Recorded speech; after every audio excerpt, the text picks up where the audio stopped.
Welcome to Volume 3 of Rolling Up the River with the Gridiron Geek. We're going to make 10 more predictions on Friday Night Lights in the Mississippi River Valley. But first, where are you this week, Mr. Geek? I'm in Denver, Colorado, All and right. I came with our producer, Christine, to celebrate the first Gridiron Geek column that was ever written Oh, wow. 15 years ago Woohoo. for Bleacher Report. Of course, they didn't pay me 50 cents, uh, but it was about the Denver, Colorado Friday Night Lights scene. Oh, And wow. so I got to touch a little bit on Christian McCaffrey at the time and some of the schools around here. And uh, Okay. actually, I can't remember if Christian McCaffrey came along. I might have the years wrong. I might have just made him too old.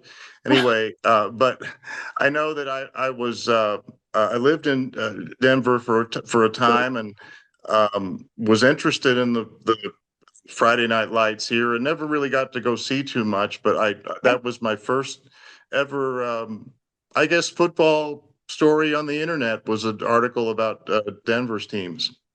Oh, wow. Okay. Does anything in Denver's football scene remind you of the Dirty Dozen? Well, I would have to say that Jefferson County football is better. Okay. Obviously, we don't have a lot of Christian McCaffreys come along, but I would say that the Denver scene itself of the high school teams in downtown Denver really never interested me.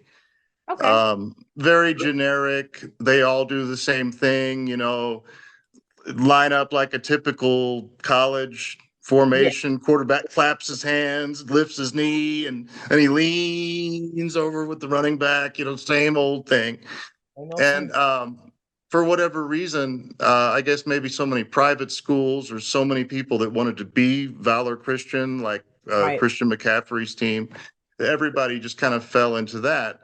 Mhm. And it was a little bit boring, at least at the time that I lived here. But the schools from around Denver, and as you get out towards rural Colorado and Right. Wheat Ridge, one of the first teams that I ever covered because they were in that first Gridiron Geek article. Once you get out in the suburbs and in the country, you do start to see a lot more interesting football. Oh, So, wow. Okay. yeah, it's always a big deal around here when one of those country schools shows up at Washington Park or something and kicks everybody's butt. Oh, wow. Okay. How did week 4 go for Jefferson County's teams back home, Mr. Geek? Week 4 was another awesome week. Okay. I think we had 10 games that were out of county. So we had two of our teams play each other, Festus and DeSoto. Okay. Festus won, somebody had to lose. And then we lost one other game. The Fox Warriors lost to the very powerful Eureka Wildcats. Okay. But other than that, we went 9-1 Oh, wow. against out of county opponents. We had 6 or 7 teams score blowout victories. Some of them were very unexpected. Mhm. Herculaneum had a tremendous, you wouldn't call it a blowout, but you would call it a domination Right. of St. Vincent, which is a team that's been beating Herky forever. So we're starting to see some teams make some of these breakthroughs. Um, we saw Northwest break through last week Right. and win a really dramatic game and a comeback against Webster Groves. And just everybody did great. I had to put out the rankings this week, and I put everybody in the top 6. I went by fractions because I said nobody goes in the bottom half. They're all winning. It's really a golden era. I think it's some of the best football we've ever seen around here collectively. That sounds great. Let's see if Mississippi Magazine's teams can keep it going. The first of our 4 featured predictions for week 5 is a Mississippi Conference Championship game between the Festus Tigers and the Hillsboro Hawks. You know, I've described this game for a long time as kind of the heart and soul of football in Jefferson County. Okay. every county has a game that kind of defines Friday Night Lights in that county, or sometimes more than one. Okay. But Festus in Hillsborough, at least for the last 30 or 40 years, has been the it game. The it game. Okay. The it game. All right. We know this is for the Mississippi Conference Championship. Okay. What are the Um, keys? there's no chance. Yes, it's for the keys to the city. There's no chance any other teams will win it. It's between Festus and Hillsborough. Okay. There's really no chance that um, anybody but those two teams will win District 1, Oh, Class 4 District 1, which is the Festus and Hillsborough playoff bracket that they've been together in once again for a really long time. okay. Now, there's kind of a duality there to the fact that Festus and Hillsborough, so long as they both stay really, really good teams, Right. they're probably going to play for the conference championship. And then they're going to meet in districts, most likely, and most likely for the district championship. So, do we say now that the regular season meeting between these two crosstown arch rivals is a preliminary? Do we say it's a preseason? Because every single coach and most of the players would trade that conference championship that somebody wins tonight, would Yeah. trade it for the district championship and the chance to go to the state bracket. Yeah. Oh, Um, but the one thing, even if the coaches from Festus and Hillsborough hold back on the tactics and try not to maybe show anything that they would, tactics that they would utilize in the district championship game, we okay. know that the game at Festus tonight is going to be really intense. We know that it's going to be hard fought, like an Army Navy or a Yeah. Georgia versus Georgia Tech.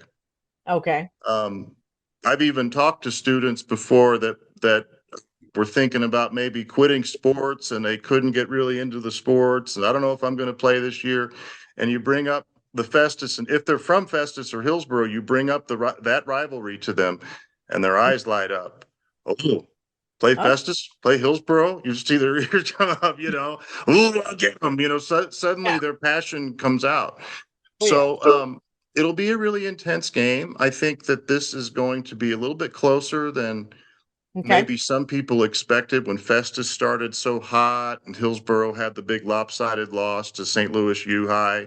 Okay. Um, Hillsborough's defense came alive last week, Right. held the North County Raiders to minimal gains, and once again, another blowout victory for one of our teams over North County. And so Yeah. I think that the Hillsborough Hawks have probably put up a good fight, a good enough fight tonight against a really, really good, really tough Festus offense to keep the score tight and keep Braxton Chazelle's team, Braxton Chazelle's underdog, but a very live underdog from Hillsborough in the game. Now, the one thing that Hillsborough can't do is turn the ball over. I Right. think that's a big key to the game. Okay. Turnovers will be always key for any team and a coaching point for Festus too. But I think Hillsborough can't give up short fields. If they give up short fields to Festus, I think Festus will tic-tac-toe run the score up. But if Festus can, or if Hillsborough can protect the ball, move the sticks, shorten the game a little bit, they definitely got a chance to upset Festus tonight. That sounds good to me. The My DeSoto prediction. Dragons. Oh, I'm sorry, Roland. Go ahead. Oh, I was going. You're going to give your prediction Yeah, now? I Okay. forgot to say the score Okay. forecast. So that's everybody waits for that. Oh yeah, We usually have it in print too below these videos. So don't worry, folks. You'll get your hands on it. it's I'm coming. gonna say I'm gonna say Festus 31, Hillsborough Okay. 20. All right. Sounds good to me. Gridiron. So the DeSoto Dragons at the Windsor Owls. What's at stake in tonight's other Mississippi showdown? Well, obviously this is sort of a secondary conference game compared to the two teams at the top of the standings in the Mississippi Conference, but I wouldn't want to call it a B flight game. I think that it's a really critical game for DeSoto and for Windsor. This time, not because of the reason that we've had in the past is that, oh, DeSoto and Windsor are both losing. Yeah. Have them, let them play each other. Maybe somebody can win, and then we'll get a win on the board for somebody. This time it's a little different. Both teams are on their way up. The Windsor Owls nearly set a Missouri record for rushing offense Okay. in their last game against a weak opponent from Clayton, but getting that offense tuned up, very promising option offense now that's starting to come into its own under Coach Lee Freeman. Okay. And meanwhile, DeSoto looked like the better team coming into the season, but they've had some hiccups Okay. and they've had some things that, uh, some things like losing to Freeburg from Illinois unexpectedly, and just some things kind of just holding them up at the gate. But I think that DeSoto is probably going to play a better second half than Windsor. A little Okay. bit more experienced team maybe in this kind of a scenario. And Right. I look for DeSoto to ultimately prevail Oh, wow. 22-14 in the Okay. DeSoto Windsor game. We shall see. Now, let's move on to the St. Pius Lancers at St. James Tigers. Can the St. Pius Lancers get a victory in the Vineyards? Going to St. James in the wine country. Uh-oh. Last year, the St. James Tigers visited St. Pius, and St. Pius played one of its best games of the year. So you would think that, you know, uh, the St. Pius Lancers are very confident that they can beat St. James again, even on a long road trip. Right. The only issue is that St. James has overhauled their program, or at least they've overhauled their playbook. They're now running that uh, Paul Johnson. I mentioned Georgia Tech, Right. where Paul Johnson was for many years. A lot of high school teams in Missouri like to use what I call the Paul Johnson offense. A lot of people call it the flex. I've called it Okay. the flex. Um, Often with everybody tight at the line, but with a lot of complicated laterals and options and alternatives for um, a talented quarterback. I don't know the Right. name of the St. James quarterback this year offhand, but he looks at least as talented as some of our option aficionados, such as Jet Black from Windsor and other cats like that. St. James has had blowout victories, coming in on a winning streak against a 1-3 St. Pius team. But we can also say that the St. Pius schedule has been a lot harder. Oh, yeah. We say that the St. Pius schedule has been a lot harder. I think St. James has been a little bit lucky so far in their scheduling to get some of the runaway victories that they have, really just kind of spotless victories where the kids were just having fun. Oh, Last week it was 52-0 over Owensville. whoa. But yeah, you would be really scared about a result like that if Owensville wasn't a winless team. And the previous team that St. James blew out was also a winless team. So Right. they've been coming up against teams that really haven't made any noise at all. Okay. St. Pius, having lost the 3 games, they were in every one of them. They've shown a lot of strides so far this season. And what we're hoping to see tonight is that St. Pius will go on the road and give this St. James team its first tough game in a while. Right. And I think if they show up on the road and give St. James its first tough game in a while, maybe surprise them a little bit with just a really tough battle at the line of scrimmage, I think St. James will start making mistakes. And then I Right. think at that point you could see a score similar to last season when Yep. St. Pius defeated St. James by more than 2 touchdowns. Definitely, it'll be a lot closer this year if St. Pius can win it, but we're going to keep an optimistic thought, Okay. and we're going to say St. Pius can win 28-26 All right. tonight in a slight upset over the St. James Tigers. Okay. We'll see. All right. The Seckman Jaguars at the Oakville Tigers. I hear that the Geek wants to change his outlook on Oakville versus Segment. Yeah, I'd better react to some fanfare like that. I felt bad because I was talking about why Mississippi Magazine was going to, this was in print in our article yesterday. I was talking about how, uh, there's not necessarily as much bias as people think. For instance, this week we're really focused on Festus and Hillsborough because a lot of people are focused on Festus and Hillsborough. It's a classic game, and we know it'll be a good game. Not so much on Seckman versus Oakville. And I said, please, next week it'll turn around and Festus will have a less remarkable game or Hillsborough will have a less remarkable game, and we'll focus on Seckman. But one reason for that is I didn't think that Oakville could put up that much of a fight. Now, looking at it again, I see Oakville as a team that is in similar position as the St. James Tigers. They're not as good as Seckman, but they're coming in feeling really, really good about having some fresh victories against familiar teams, and just kind of getting that confidence of having the blowout victory on the board. Now, Seckman's had obviously its own trademark blowout trend going as well. But I think that being at Oakville, I think that Seckman could once again just be a couple of mistakes, a couple of turnovers away from really lighting up the Oakville Tigers and bringing to fore that kind of confidence that Oakville's going to have.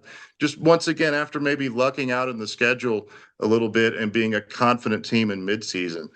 So I don't know whether to make a tight prediction or a blowout prediction, because I think that it's up to just how sound fundamentally that Seckman plays tonight. But I'm going to say 34-14 in favor of the Seckman Jaguars. Sounds like a score to me. Well, I'm pretty sure it will be a cat fight, pun intended. Now it's time for the Geeks' quick takes on 6 more games for the Dirty Dozen. Let's do it. All right, the Perryville Pirates at the Grandview Eagles. It's a game where you really look, you squint at both teams real hard before they play. We're all cheering for Grandview from Mississippi Magazine over the team that's not from Mississippi Magazine. We want Grandview to at least do well in the game. Okay. But it seems as though Perryville always outplays its prediction in this matchup against Grandview, and sometimes wins by a pretty lopsided score. I think there's a couple reasons for that. One being that Perryville just has more numbers as a Class 4 large school against a school in Grandview that's actually been relegated down to Class 1 this season. Is how small the Grandview Eagles program is. Not small in the awesome offensive line or the big strong players they have on the field, but small in numbers, small in enrollment, never going to have the kind of numbers that Perryville has. So I think Grandview gets a little bit tired. Late in the game against Perryville is one of the reasons for Grandview's struggles.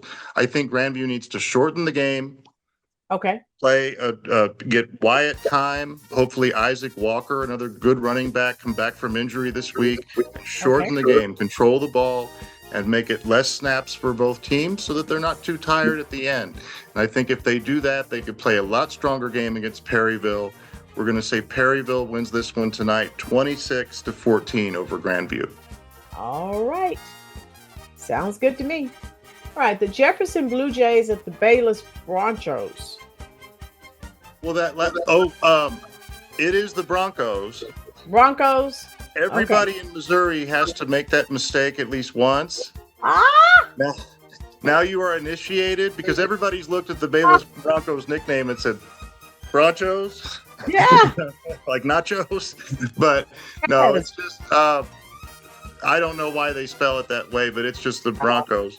And whereas that last report on Grandview and Perryville might have been a little bit long for a quick take, this one will be short even for a quick take. Jefferson outclasses Bayless.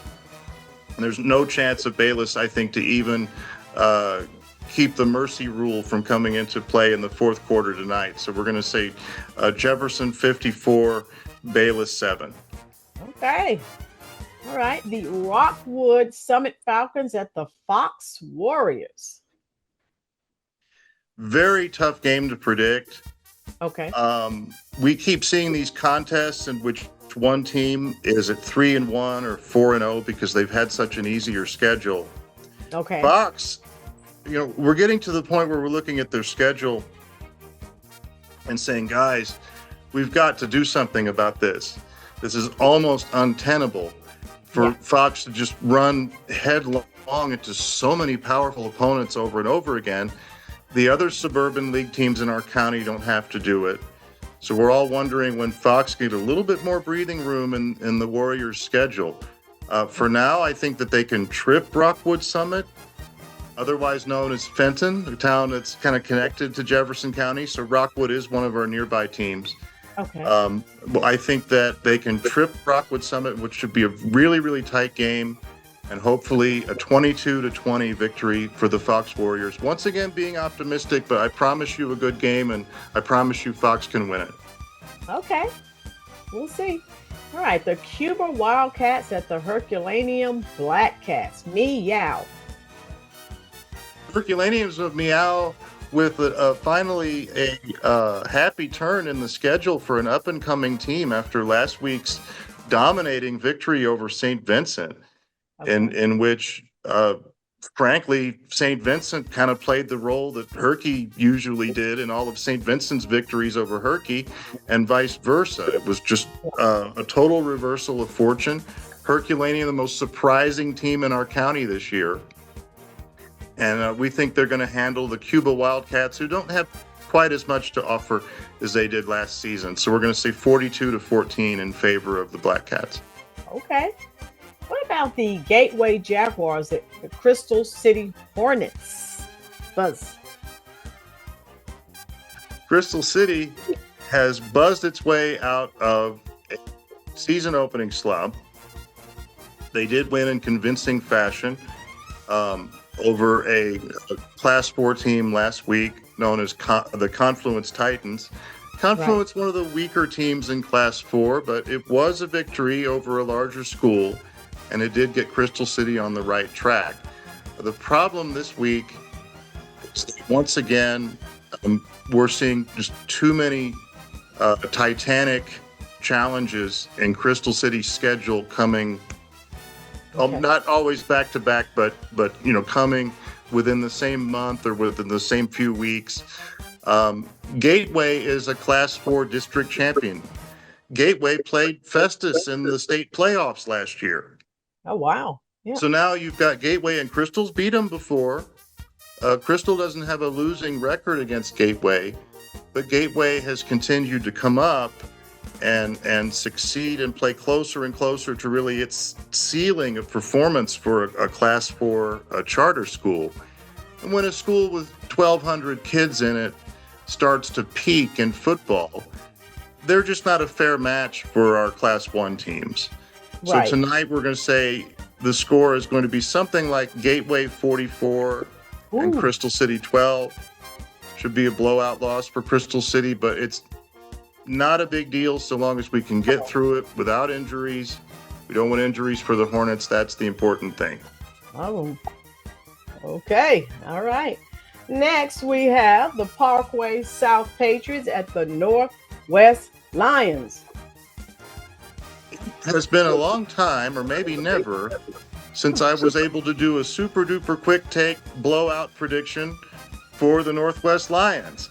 But now I think we've got it. We've got Northwest going up against a Parkway South team that really continues to take steps backward every year. Meanwhile, with Cohen Stark at quarterback, Northwest Lions continue to take steps forward and get a little bit better every season. Wow. So last year was a heartbreaker against Parkway South as the Northwest team was still kind of forming and coming together. I don't think that's going to happen again. They won't take them lightly. And I think Northwest is going to win this game by probably 21 or 28 points, something like 38-10 over Parkway South.